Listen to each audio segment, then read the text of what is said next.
Assalamualaikum warahmatullahi wabarakatuh. Apa kabar teman-teman semua? Semoga teman-teman selalu mendapat perlindungan dari Allah Subhanahu wa Ta'ala. Ketemu lagi dengan guru favorit teman-teman. Ya, Pak Denny kembali menjumpai teman-teman sekalian. Kali ini Pak Denny gak sendirian. Sama siapa? Betul, sama asisten virtual Pak Denny, Sono. Kita panggil bersama-sama ya, Sono. 1, 2, 3, Sono. Apa kabar, Sono? Alhamdulillah, baik Pak Denny. Oke, silahkan disapa teman-teman yang ada di rumah dulu. Assalamualaikum teman-teman. Apa kabar? Ketemu lagi nih dengan Sono. Nah, teman-teman sudah ketemu Sono. Berarti sekarang sebelum belajar dengan Pak Denny, teman-teman silahkan bermain dulu dengan Sono. Silahkan Sono. Baik Pak Denny. Ayo teman-teman, kita bermain. Baik teman-teman. Kali ini kita akan bermain teka-teki logika. Coba nanti Sono mau memberikan teka-teki. Teman-teman tebak ya. Waktunya tidak lama. Oke, teka-teki yang pertama. Jika perlu waktu merebus 20 menit agar sebutir telur bisa matang, berapa lama waktu merebus yang dibutuhkan agar 10 butir telur bisa matang? Coba pikirkan. Sono kasih waktu 20 detik. Kira-kira berapa menit ya? Tetot, waktu habis. Jawabannya tetap 20 menit. 10 butir telur bersamaan. Sekarang teka-teki kedua. Kenapa pohon mangga yang ada di depan rumah harus ditebang? 20 detik dari sekarang. Kenapa ya harus ditebang? Waktu habis. Kenapa pohon mangga harus ditebang? Karena kalau dijabut berat. Memangnya rumput. Nah, sekarang teka-teki yang terakhir. Benda mana yang lebih berat? Kapas 10 kilo atau besi 10 kilo? Masa gitu aja tidak bisa? Yang mana yang lebih berat? Jawabannya tentu saja sama beratnya, karena kedua-duanya sama-sama 10 kilo. Nah, gitu aja ya bermainnya sama Sono. Sekarang pada Sono kembalikan kepada Pak Denny. Pak Denny, silakan lanjutkan pembelajarannya. Nah, terima kasih Sono sudah bermain dengan teman-teman. Kali ini kita akan belajar IPS tentang interaksi manusia dengan lingkungan sosial. Tentu saja bersama Pak Denny ya. Nah, sebelum kita belajar dan mengetahui apa itu interaksi, kita ke kesepakatan dulu ya teman-teman. Yang pertama selalu fokus melihat video Pak Denny. Yang pertama tadi selalu fokus, yang kedua tertib teman-teman. Diharapkan bisa tertib. Ketiga, catat poin-poin yang penting. Siapkan catatan, ditulis yang penting biar tidak lupa. Selanjutnya, tetap dalam posisi duduk. Duduknya yang nyaman, tidak apa-apa, tapi tidak berbaring. Tetap dalam posisi yang duduk. Selanjutnya, tidak mengeksplor video lain. Setelah melihat video Pak Denny ini di YouTube, langsung serahkan gadgetnya kepada ayah atau bunda, tidak mengeksplor video yang lain. Dan bismillah, kita mulai pembelajaran kita hari ini. Apa itu tadi interaksi? Interaksi adalah hal saling melakukan aksi, berhubungan, mempengaruhi antar hubungan. Jadi ada aksi di situ. Interaksi itu berarti objek subjeknya adalah manusia yang melakukan aksi, berhubungan, mempengaruhi, dan antar hubungan. Untuk lebih jelasnya, yuk kita lanjutkan lagi ke selanjutnya ya teman-teman. Interaksi itu ada interaksi manusia dengan lingkungan kan tadi. Ada dua. Yang pertama, interaksi manusia dengan lingkungan alam. Dan yang kedua, interaksi manusia dengan lingkungan sosial. Kita bahas satu persatu. Nah, interaksi manusia dengan lingkungan alam itu ada lingkungan alam yang mempengaruhi aktivitas manusia dan juga aktivitas manusia mempengaruhi lingkungan alam. Jadi interaksi tadi kan ada yang mempengaruhi. Jadi yang pertama itu lingkungan alam nih, alam melakukan aktivitas, dia mempengaruhi aktivitas manusia. Yang kedua sebaliknya, kita berbuat sesuatu, manusia berbuat sesuatu, itu mempengaruhi lingkungan alam. Kita bahas satu persatu. Yang pertama, interaksi manusia dengan lingkungan alam. Nah, keberagaman alam di Indonesia mempengaruhi kehidupan manusia. Hal tersebut dapat dilihat dari keberagaman cara hidup dan aktivitas masyarakat sehari-hari. Jadi ini alam yang mempengaruhi aktivitas manusia. Contohnya seperti ini. Yang pertama ini adalah alamnya dataran rendah. Jadi manusianya dia mempengaruhi manusia bercocok tanam di sana. Karena dataran rendah, datarannya datar seperti itu, akhirnya dijadikanlah sebagai persawahan. Selanjutnya yang kedua. Nah, alamnya berbentuk sungai, berbentuk air. Manusia terpengaruh membuat alam itu menjadi transportasi. Jadi di sana dijadikan transportasi, bikin sebuah perahu atau kapal untuk dinaiki. Selanjutnya yang ketiga. Nah, ini di laut. Laut mempengaruhi aktivitas manusia juga, teman-teman. Akhirnya manusianya berpikir, berpengaruh, akhirnya di laut ada apa? Ada ikan. Ya udah, kita jadi nelayan saja mencari ikan di laut. Nah, itu tadi lingkungan alam yang mempengaruhi aktivitas manusia. Yang kedua yaitu aktivitas manusia yang dia bisa mempengaruhi lingkungan alam. Bisa ya Pak Denny? Tentu bisa. Kita lihat yang pertama. Jadi masyarakat membuka lahan di hutan untuk dibuat lahan perkebunan. Jadi awalnya itu adalah hutan, tetapi dia tebang hutannya dijadikan perkebunan seperti gambar ini. Nah, di tengah-tengah itu, di tengah-tengah ini, nah, di tengah-tengah ini, sebentar ya. Di tengah-tengah ini, teman-teman, di tengah-tengah ini dia sudah menjadi perkebunan. Sementara di samping-sampingnya ini masih hutan. Nah, yang menebang ini adalah manusia. Untuk itu, aktivitas manusia menebang ini mempengaruhi alam, teman-teman. Jadi yang tadinya dia hutan berubah menjadi perkebunan. Seperti itu. Kita lanjut yang kedua. Yang kedua, masyarakat mempengaruhi lahan pertanian menjadi kawasan industri yang dulunya persawahan dijadikanlah kawasan industri. Nah, contohnya seperti apa, Pak Denny? Nah, seperti ini.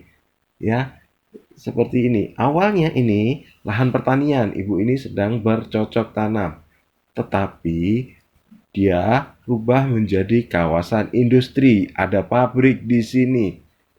Lama-kelamaan pabriknya ini akan berkembang ke sini dan sawahnya akan hilang menjadi kawasan industri semua. Nah, seperti itu. Yang ketiga.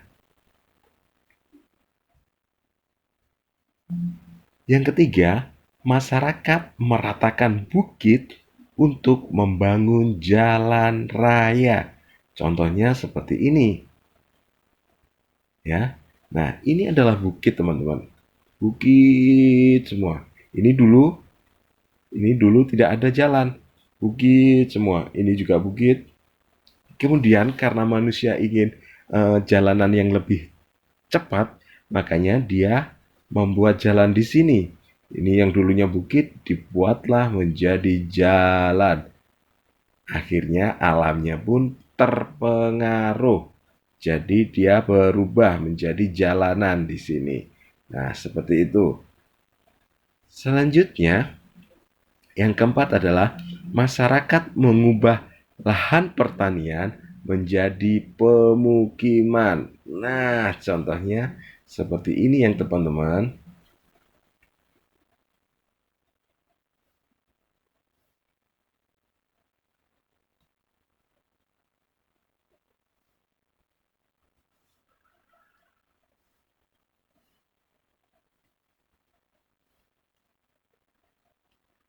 Contohnya seperti ini. Ini dulunya yang tengah-tengah ini yang perumahan ini juga sawah seperti ini. Nah, pertanian seperti ini. Pertanian seperti ini. Tapi karena manusianya membutuhkan pemukiman untuk dijadikan tempat tinggal, makanya persawahan ini dirubah menjadi rumah. Akhirnya terpengaruhlah alamnya sehingga lahan pertanian berubah menjadi rumah di sini pemukiman. Nah, seperti itu contoh aktivitas manusia yang mempengaruhi lingkungan alam.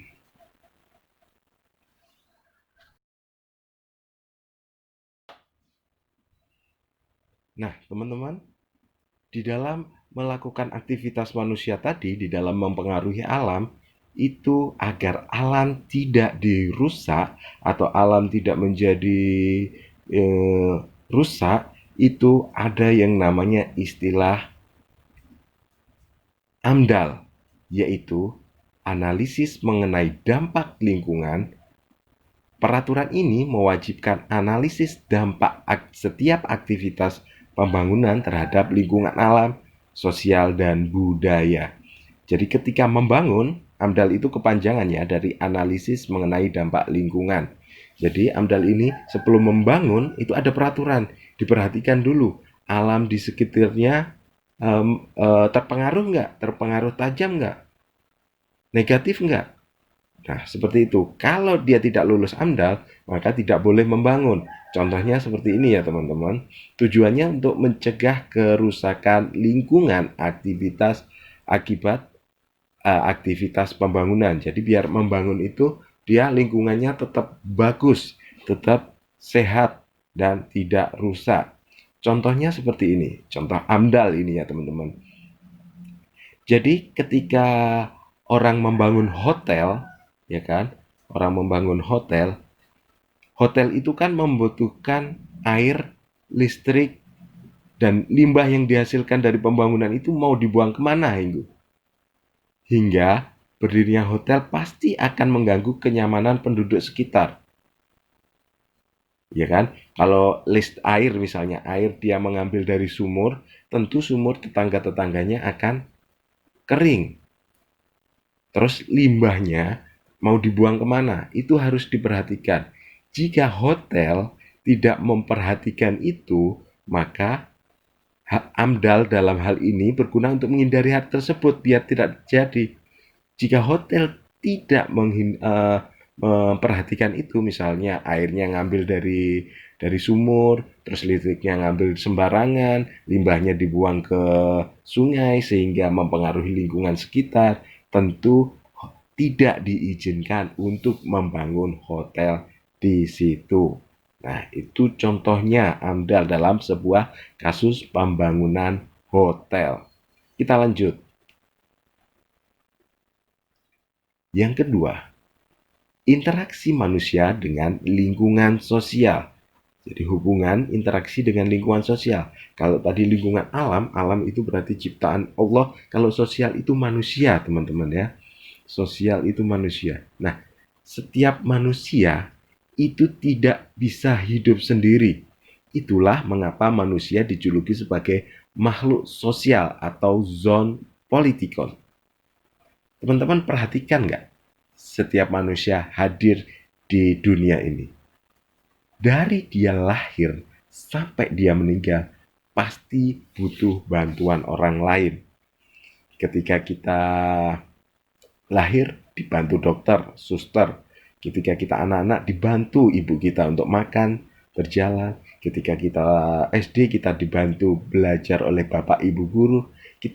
Ketika kita sudah dewasa pun, pasti akan membutuhkan eh, bantuan orang lain. Bahkan ketika kita meninggal, kita dibantu atau membutuhkan orang lain. Kita tidak bisa hidup sendiri. Nah, interaksi manusia dengan lingkungan sosial itu ada beberapa hal. Yang pertama adalah interaksi antar individu, yaitu interaksi yang dilakukan oleh satu orang dan satu orang lainnya. Di sini ada Razik, satu orang, dia melakukan interaksi dengan Gata. Nah, interaksi itu apa sih Pak Denny? Gampangnya mereka saling berbicara. Nah, antara Razik dan Gata. Dia mungkin bertanya, Razik lagi gambar apa? Ini Gata lagi gambar rumah. Nah, seperti itu. Itu interaksi antar individu. Satu individu dengan satu individu, dia melakukan interaksi, saling mempengaruhi. Ya, itu yang pertama, interaksi antar individu. Yang kedua, nah ini ada Pak Denny dan ada murid-murid. Coba ini tebak interaksi apa ya? Ternyata interaksi antara individu, di sini Pak Denny, dengan kelompok. Di sini ada kelompok-kelompok, itu berarti lebih dari satu. Di situ murid-murid Pak Denny, ya. Yaitu interaksi yang dilakukan dengan satu individu dengan kelompok, seperti itu tadi antara Pak Denny dengan murid-murid Pak Denny dengan teman-teman. Itu berarti interaksi antara individu dan kelompok. Yang ketiga, nah kalau ini coba tebak ini interaksi apa? Betul, interaksi antar kelompok, yaitu interaksi yang dilakukan oleh satu kelompok dengan kelompok lainnya. Satu kelompok, ini kelompok besar, salah. Satu kelompok dengan kelompok lainnya, dengan kelompok ini. Mereka berdua, kelompok ini, saling melakukan interaksi. Nah, ini disebut interaksi antar kelompok. Jadi ada 3 interaksi sosial ya teman-teman. Interaksi dengan lingkungan sosial yang pertama antar individu, yang kedua antara individu dengan kelompok, dan yang ketiga interaksi antar kelompok. Jadi cukup 3 itu saja. Nah, selanjutnya, jadi menurut teman-teman, apa syarat-syarat bisa disebut interaksi sosial? Jadi setelah kita membahas panjang lebar tadi, coba teman-teman pikirkan kira-kira syaratnya supaya terjadi interaksi sosial itu apa? Interaksi sosial ya, yang kedua antara lingkungan sosial tadi. Nah, syarat-syarat bisa disebut dengan interaksi sosial ada beberapa. Yang pertama, adanya hubungan antara orang-orang yang melakukan interaksi sosial. Jadi harus berhubungan teman-teman. Ada 2 orang misalnya ini, dia seolah-olah berjalan bersama, tapi tidak ada hubungan sama sekali. Mereka ya kebetulan aja berjalan bersama. Itu tidak bisa disebut dengan interaksi sosial. Harus ada hubungannya. Yang kedua, adanya komunikasi 2 arah atau timbal balik. Jadi harus ada misalnya antara Gata dan Razik tadi, harus ada hubungan dari Terus ada komunikasi dari Razik dan juga dari Gata. Itu bisa disebut interaksi. Kalau hubungannya satu arah saja, contohnya ketika teman-teman melihat YouTuber siapa terkenal di YouTube, dia sedang berbicara sendiri, teman-teman kan nggak bisa menimpali atau bertanya atau mengasih komentar terhadap YouTuber tadi, kecuali di kolom komentar. Tidak bisa mengomentari secara langsung, tidak bisa bertanya secara langsung. Nah, itu tidak bisa disebut dengan interaksi sosial. Yang ketiga adalah syaratnya interaksi sosial dilakukan untuk memenuhi kebutuhan dan mencapai tujuan bersama. Jadi harus ada tujuan bersamanya. Nah, harapannya interaksi bisa semakin menambah kerukunan dan kebersamaan di antara kita, bukan sebaliknya. Jadi ketika ada interaksi antara satu orang dengan orang lainnya atau antara satu kelompok dengan kelompok lainnya, harapannya bisa menambah kerukunan dan kebersamaan, bukan sebaliknya. Hal ini seperti yang difirmankan oleh Allah di Quran surah Al-Maidah ayat 2 pada ujung-ujung ayatnya, yang artinya kurang lebih seperti ini. Dan tolong menolonglah kamu dalam mengerjakan kebajikan dan takwa. Dan jangan tolong-menolong dalam berbuat dosa dan permusuhan. Bertakwalah kepada Allah. Sesungguhnya Allah sangat berat siksaannya. Quran Surah Al-Maidah ayat 2. Jadi tawan mungkin tolong-menolong bisa diartikan interaksi, tapi di dalam ketakwaan dan kebaikan. Jangan sebaliknya, interaksi di dalam keburukan atau interaksi tetapi menyebabkan keburukan. Nah, seperti itu saja pelajaran kita kali ini. Semoga teman-teman bisa mengambil baiknya dan membuang jeleknya. Dan Pak Denny ucapkan terima kasih sudah perhatian dengan Pak Denny. Nah, demikian pembelajaran Pak Denny hari ini.